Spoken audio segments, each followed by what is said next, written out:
What's up, Bud Light fam? It's the Bud Light Bros coming at you with video number 9 in our YouTube series. And today we're going to bring you top 5 football movies of all time according to us. Of course. And this is because Football season is upon us. Mm-hmm. So Preseason right now, but still the same. Yeah, so we decided Football. let's go ahead and bring you some foosball movies. All right. Starting at number 5, we got Remember the Titans. Ooh wee. Remember the Titans came out in 2000, and it was you got Denzel Washington, you got Ryan Hurst, you got Ryan Gosling, you got a whole bunch of casts, and the movie is basically about a football team and a football coach. That's he's a black coach that gets sent pretty much to like a white town. to a white town. Dominant town, and the racism, segregation is strong there. And he replaces the head coach, which is a white coach, played by Will Patton. Will Patton, Coach Yost. Coach Yost. And his little daughter, Hayden Panettiere, annoying ass brat. little wannabe know-it-all. Talking about, you got to use the strong side coming over here. Shut up, little girl. Stop. And I'm getting grown folk business. Yeah, but it's a hell of a movie. You have a hell of a cast, like I said, and then the first thing he does is take his team to Gettysburg, technically it was a college camp. Like a college for training camp, and it's in Gettysburg. I think this film takes place in Pennsylvania or something. So he takes them up there. He pretty much has to rearrange their brains. You gotta, right now they all hate each other. Yeah. Like, oh, you're white. You're like, nah, homie. I'm black. We can't like each other. That's your black brother. That's your white brother. Just because y'all white and black don't mean y'all ain't brothers. We all human at the end of the day. Exactly. So, there's one special scene where finally they come together because the two main dudes. What's his name? Wood Harris. Played by Julius, and then it's no, it's Julius played by Wood Harris. And then Bertier is Ryan Hurst. And they're talking to each other. And he's like, "Hey man, you're playing selfish football. You're not covering your man. You're not doing this. You're not doing that." And he's like, "Don't come and tell me what the hell to do." Yeah, Julius just lets him have it. Yeah, when you ain't playing your role. You supposed to be team captain, right? Yeah, I'm team captain. You supposed to be the leader, right? Exactly. It's like, why aren't you telling your white teammates to block for the black players? Y'all ain't blocking for us, and y'all know it. And he's like, oh. He steps back. He's like, kind of you right. got a point. And he's like, I'm the leader, but I'm the leader and all this. Like, what do you say? He says actions reflect leadership. Or leadership reflect action. Something like that. But that gets his little wheels turning in his brain, and he's like, he goes back and they're doing one of these nighttime trainings. And he's like, "Come on, boys, we're gonna be out here till we get it." And finally, he's like, he snaps on his own boy. And he's like, Ray, played by Burgess Jenkins. And he tells him, "What the hell is that, man? You ain't blocking." Ray tells him, "Oh, give me a break, man." He's like, I'll give you a break. Next time you miss a block, I'll knock you in the next week. You gonna need a new haircut, boy. And he's like, and Julius caught wind that he like, okay, maybe I'll play serious. And then they block Petey, and Petey played by Donald Faison. And he's Pete like, Jones. Yeah, and that fool's like, they catch him, they give him a little hard tackle, kind of rough on him, and then he's like, and then he's like, "Oh, Petey, you'll be all right." And Love me, little contact, Petey. Yeah, and then white boy's like, "Yes, strong side." Julius looks at him, he's like, "What?" Okay, left side, strong side, left side, strong side. Ah! And then everybody's like, all these fools getting it along. All right, let's play some football, boys. Woo! Oh man, that movie is great. So that's Remember the Titans, and then it's a sad movie because that fool he gets in a crash. He loses his legs. Turn into a handicap, has to be in a wheelchair. And then at the end, they just show a little slide in the credits. They're like, oh yeah, and everyone else went on to go do bigger and better. Bertier died off of a DUI driver that crashes into him. Yeah, the drunk driver hit him and all that. Like, y'all want to do our boy like that? That's messed up. Anyway, that's Remember the Titans. And that's number 5. Moving on to number 4. Number 4, we have The Longest Yard, the Adam Sandler remake. Yeah, so it's not the one with Burt Reynolds. Even though Burt Reynolds stars in this too, but it's the remake like 20, 30 years later or whatever. Yeah, it came out, this one came out in the year 2005. And this is with Adam Sandler, Chris Rock, Burt Reynolds, like we said, William Fichtner, Bob Sapp. You had all kinds of wrestlers. The Great Khali, Goldberg, Kevin Nash, Stone Cold, Steve Austin. Yeah, and then you had James Cromwell. Oh yeah, James Cromwell as Ward. Yeah, as a Ward. That old bastard. So this movie is about Adam Sandler, Paul Crewe. He gets drunk one night. Oh well, he's in trouble for shaving points off a NFL game. NFL, yeah. He was a pro ball player that got mixed in with bad people, owed money. So they told him, "You want to clear your debt? You got to throw this game." And he did. He shaved points, and ever since that, he couldn't live with himself. He was an alkie after that, and he just he got himself landed in prison. And then when he gets landed in prison, the warden. Knows of his football background and told him, hey, well, my security guards or the football team, how can I get them better? He says, all right, get a tune-up game. Yeah. Get yourself another little slack division team and just beat the hell out of them. Yeah, beat the hell out of them. And Warren said, all right, you're going to make a team, told Adam Sandler, and we're going to play you guys and dominate you guys.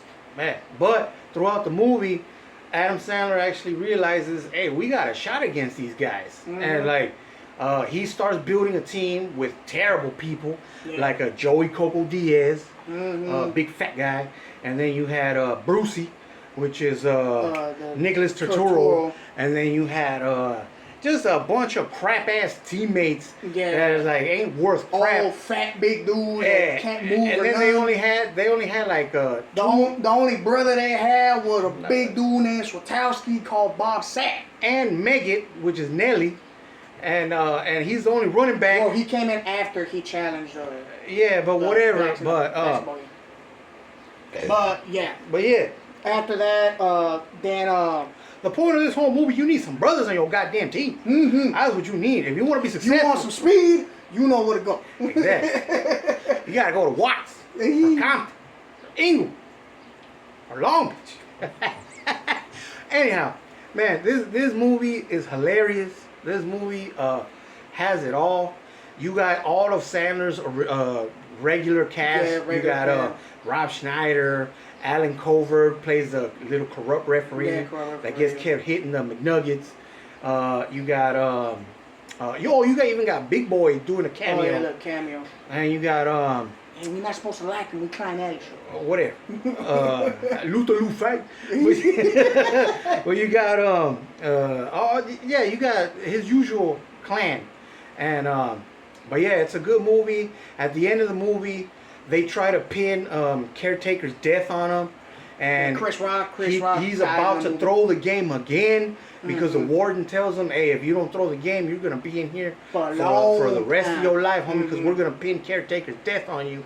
And whatever. It turns out that Captain Knauer finds out about it, and he's like, "Hey, he's like, nah, I'll back you up. I want to lose in a real game." So they start playing real, and then luckily the convicts win, and Knauer finally on his back and says, "Hey man, forget all the beef we had, we good now." Yeah, and then you had Tracy Morgan playing a cheerleader, and then Kevin Nash, they give him estrogen pills instead of steroid pills during the whole movie. So at the end, he turns into a cheerleader. He's over there with pom poms, like oh man, that movie's great. Yeah, it's a good movie. It has good comedy. It has a great storyline. Do yourself a favor, go watch it. Yeah. All right. Moving on. Number three. We you have The Replacements. Oh man. Coming out in the year 2000. The Replacements. Keanu Reeves, Gene Hackman, Jon Favreau, Orlando Jones, Michael Taliaferro, rest R.I.P. Oh yeah, R.I.P. Faison Love, Ace Yonamine, Jumbo, big ass fool, and Brett Cullen Cullen as as Martell. Man, The Replacements. You have a bunch of prima donnas that refuse to play for their salary that they're worth or whatever, and so they go on strike. And this is a fictional team playing out of Washington. It's called the Sentinels. And these fools, they're like, hey man, in order to salvage the season, we got to get scabs. We got to get replacement players. Hence the movie's name, The Replacements. And you get your coach, Gene Hackman. You have, he wants to get the number one quarterback back in the day. Yeah, that he knows, and that's Shane Falco, that's Keanu Reeves. And then he builds a whole team around misfits. him. Man, you got Orlando Jones, which is Clifford Franklin. He can run, but he can't catch for S. You got two brothers that are big ass linemen. Faison Love and Michael Taliaferro. That's Andre and Jamal. And then whatever. I said Andre and Jamal. You said Totoro though. Oh, whatever. And then you got Ace, you know what I mean? Jumbo. Big ass big ass sumo wrestler. They get like, hey, well, why are you getting a sumo? What are sumos known for? Pushing people around. What do linemen do? Push people around. So, yeah, man. And then, you have hijinks from practices to the huddles, the actual games. And then even when they have some cheerleader scenes and they have cheerleader tryouts, those are even funny. Yeah, you have girls that come in here like having nothing to do with football, with football or cheerleading. They come out and they do their little stick, and but yeah, they end up getting strippers to be their cheerleaders, and there's one game where the opposing team, their manager goes up to them and is like, can you stop them from shaking their ass for 2 minutes? Oh, man. And then there's so many one-liners in this movie. Man, I'm going to go sit with the deaf kid. Oh, man. It's like, oh, you a gangster? Yeah, I'm a gangster. It's like, but they start pushing each other. It's like, oh, man. It's like, yeah, this movie. So many hijinks, so many classic one-liners, so much good old classic comedy, man. Yeah, and then one of the players that they get is it's a prisoner, but they give him time to go play for the team, and he's like the guy that receives him, he's like, hey, that's a nice watch. And he's like, it's broken. It's fake. Oh, it's it's a Rolex. No, it's fake. Yeah, it's broken. Damn thing can't even tell time. Why don't we go over here with let's get into screaming distance. Man, that movie is hilarious. It's a good ass movie. Yeah, I'm trying to think of one more, but right now, too many Bud Lights. I'm kind of out of loss for words, but that's The Replacements, man. At the end, basically at the end, one of my favorite speeches is Coach McGinty tells them, these guys are playing a very dangerous game because they don't know who they're messing with. You guys have to go back to the real world tomorrow, and that makes you very dangerous men. People that are backed up against the fence to where they're not going to do anything anymore. Their days of playing football are over because the football players cross the line. They're going to play the next day or whatever. And so they're going back to their normal lives. And that's one of my favorite speeches in a football movie because it really gets your blood going and it gets you pumped up. And, man, check out that movie, The Replacements. Check it out. That was number 3. Number 4. Number 2. Oh, wait. We move on to number 2. We got another Adam Sandler movie. Adam Sandler dominated this list. But we got number 2, The Water Boy. Water Boy. Came out in 1998. And I was in 6th grade when this movie came out. What a movie. I was 2 years old. 98. Movie from 98, but it still hits every time you watch it. Exactly. You got, like I said, Adam Sandler, Fairuza Balk, Kathy Bates. You had Henry Winkler, Jerry Reed, Blake Clark, Clint Howard. And, a bunch of Adam Sandler's people. And basically the Water Boy. Water Boy, a guy from Louisiana. the Bayou of Louisiana, and he's basically a water boy, and then he gets put into a team because he knows how to tackle the hell out of people, and his coach Henry Winkler, Coach Klein, he discovers him. Klein. Yeah, because Water Boy is over here. Let me tell you about a little scene in the beginning where he's over here working on his little water machines and stuff, and then one of the players is like, "Hey, Water Boy, check this out." Ha ha ha! He spits in a cooler, and then he's like, he gets a little ladle. He goes, arr, arr. And like, now what the hell? And then Coach Boyu, Red Boyu, he goes like, what's my little aquatic engineer about to do, huh? You gonna bash the head out of one of my star players? He's spitting the cooler. And it's like, he is a finely tuned analytic machine. Do you understand that? And he goes back to normal in the present time, and then Henry Winkler, Coach Klein, tells him, "Hey, like, you okay, Bobby?"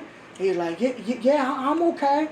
He's like, "Hey, man, like, you gotta defend yourself right here." He's like, but they finally tuned analytic machines. Like, I'm not telling you to go on a killing spree, but you gotta defend yourself. Otherwise, they're gonna ride on you all season. Then you got Peter Dante, the quarterback of the team, just making fun. Water boy. I got a wooden spoon. And I start making fun of me. And he starts charging at that fool. Like, knocks his ass out from the tackle. Like, who there? Who there? Oh, man. And then from there, Coach Klein learns he has a knack for tackling people. And then the next day he brings him along. Hey, let's get the Water Boy in here and run a few sessions. And he's like, "Come on, Water Boy, come on, Bobby, show me your aggression."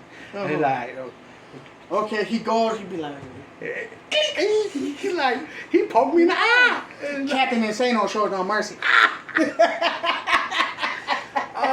And like, where's the aggression that I saw yesterday? It's like, that was no aggression. You told me that I could fight back. I just remembered everything that people made me mad. Everybody that made fun of me, and I went off and I defended myself. Yeah, there we go. That's gonna be tackling you. Tackling you. Tackling you. Man, that movie's hilarious. And then at the end, you know, you see everybody. Well, a little fast forward. Everybody finds out that Coach Klein falsified his transcript, and they find out that he was homeschooled and he never graduated, so he can't play college ball. Mm-hmm. And then they kick him out, and they make him go do his little test, and he passes it. Yeah, and then he passes it, and then he barely gets to come back when the Mud Dogs are already in the Bourbon Bowl. And then in halftime, his mama drives him in a speedboat. Oh, there we go. Kathy Bates. His mama faked sickness, and that's why he couldn't play originally, because she has separation issues. Separation anxiety. Anxiety issues, whatever. She didn't want to be left alone at home with Steve the horse. The donkey. Playing Batman. But because his old man, Bobby will say old man, left him. Yeah. So, but yeah, in the halftime, they're like, everybody's reminiscing, like, I remember when Bobby Boucher intercepted the ball, and his pants fell off, and then he ran for the touchdown, bare ass. Like, yeah. And then Farmer Fran, played by Blake Clark. He goes, I remember when Bob Boucher, he went over here, I was like, huh? The fool with the effed up eye, he's like, what? And then Bobby shows up and like, y'all remember when Bobby Boucher showed up at the halftime show? And the Mud Dogs won the Bourbon Ball, do you?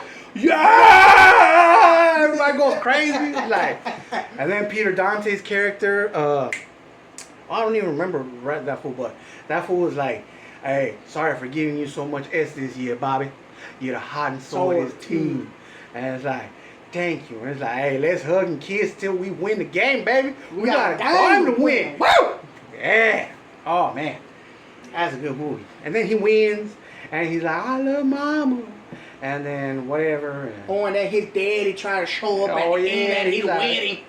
He's like, Bobby, I heard you got drafted to the 805. It's your daddy. What boys talk? And he's like, nah, forget school, dummy. We could be like Tiger Woods. And then the mama tackles the S out of this fool and like, oh. And he's like, not go for becoming a man. And like, I'ma go do it. Man. And hey, man, that's a good ass movie too. Good movie, man. Good movie. But now, if that was on number 2, just imagine how good on number 1 is. Yeah. And imagine like this football movie list is mainly about comedy. Yeah. I know football is serious and stuff. It's serious. Especially Remember the Titans. That one was a plain serious movie. When you mix comedy with football, man, you got a winner. Mm-hmm. So this is why our number 1 is none other than. Hold up. We gotta do a costume change. We need to do a wardrobe change in honor of the late great Ron Lester, Billy Bob. Ooh. Yeah! Man. Man. Varsity Blues. Yeah. Coming in at number 1. Man, 1999. Oh yeah. You had James Vanderbeek. You got Paul Walker, Amy Smart, R.I.P. Paul Walker, John Voight, Steve Kahn, Eddie L. Swinton, Ron Lester, Billy Bob, and Allie Larder, the whipped cream bikini girl. Mm-hmm. Yeah, so Varsity Blues. If you were in high school, this came out in 1999, by the way. So if you were in high school, it didn't matter if you played football, baseball, basketball. If you were in a team sport, this was the movie. All your high school buddies watched it. You probably hosted a Varsity Blues watching night. Man, it was the best. Mm-hmm. Out of West Canaan, Texas. It's a fictional town in Texas. Mm-hmm. And then you have you had them with an accent. The accent. You have the little brother of Moxley Vanderbeek having like little crazy sticks. He became a cult leader in the middle of the movie out of nowhere. Yeah, and that guy actually died later on in life. Mm-hmm. But you have James Vanderbeek plays the backup quarterback. Second string quarterback. And then Paul Walker gets injured because of his knee, because of all the crap that he's been having to go through because of they inject him with cortisone and all kinds of stuff. And whatever. He gets injured, Mox comes in, he becomes a star quarterback. Mm-hmm. Everybody loves that fool now. And then Allie Larder, that's the whipped cream bikini girl. Mm-hmm. She's like, I don't love Paul Lance. I don't love Lance. I just need a ticket out of West Canaan. And it's like, girl, if you need, like, she's coming on a Moxie and stuff. Mm-hmm. He's like, girl, I have a girlfriend, and if you make it out of this city, it's gonna be out of your own, not because of not Lance. anybody else. Yeah, and But you know, then they go play ball. They organize an all drinking party, all night drinking party, and Billy Bob goes like, they go see. They don't realize it, but their teacher, one of their teachers, is a stripper.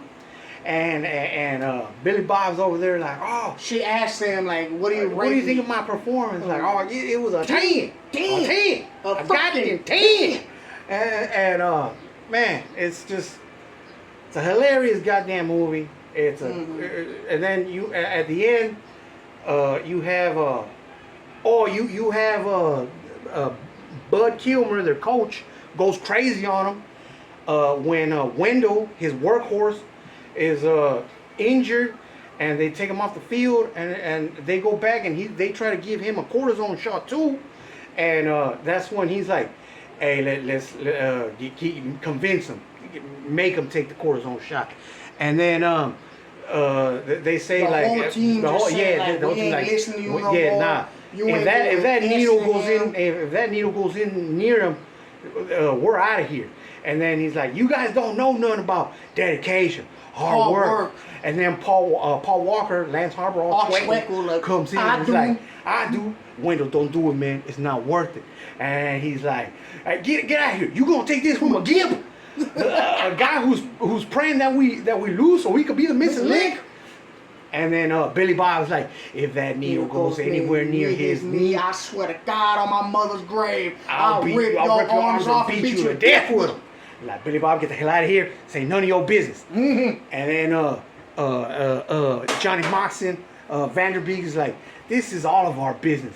Every year we play for you, hurt, sick, and you don't give a damn as long as you get your goddamn title. Well, F it, I'm out. And he's like, good, finally. Tweeter, you take the snaps. And he's like, nah,